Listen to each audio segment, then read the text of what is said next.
At a crucial summit, these young African leaders share their insights with others. Sometimes it falls upon a generation to be great. You can be that generation. We can be that great generation. In a setting where our daily struggle is against physical imprisonment and doubt, we need people who would strive to improve the life of others. Growing up in my country, I was at ease with the system, the youth being neglected with no mentoring, until I experienced the world at large from traveling, especially from living for over 5 years in China as a young medical student. I then realized there was a problem. Young girls getting pregnant at a very tender age, young boys joining gangs from peer pressure, and the youth being the primary source of several vices due to lack of mentors and youth leaders. It seemed like a hopeless case until I experienced the legacy of a man who brought leadership to another level. A man who was not afraid to sacrifice, suffer, or die for the well-being of his people. A man who didn't care whether or not he was receiving good treatment as long as his people were okay.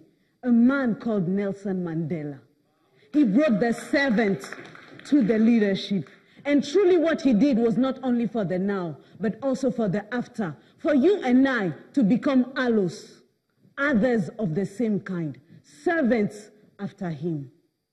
Education is the most powerful weapon which we can use to change the world, Mandela famously said. And I've seen this statement manifest itself so strongly in the lives of the young men I started mentoring and leading back in 2017 in Brazzaville. It is so amazing to see those young men channel and focus their energy into becoming a better version of themselves with constant education. I experience how much education is a platform to give a voice and dignity to the African child. And I choose to use this weapon to bring change to my communities and my country. We have all received that weapon of education, and Yali has been a great channel to equip us all. So now it is up to us to bring up a change, to wage war against the vices and the weights of delinquency that destroys our present youth.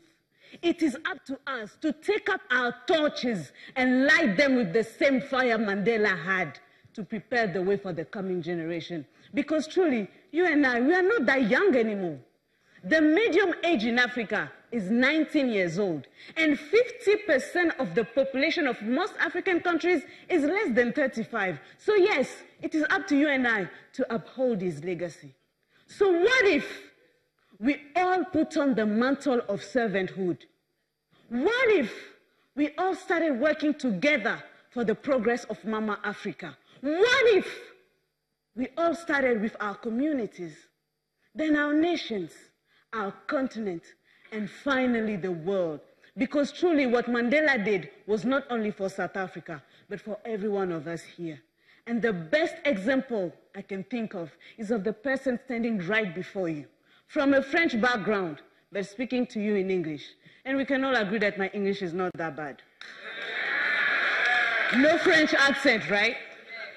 I don't think I would have been able to go to South Africa, learn this beautiful language, live there in peace, and experience Ubuntu, which means humanity. I am because we are, from the diverse people of South Africa, if it was not for this man. I stand here before you because of who he was and what he did.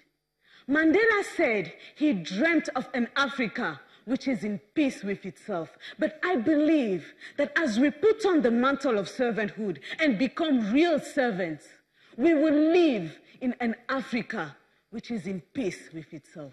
Thank you.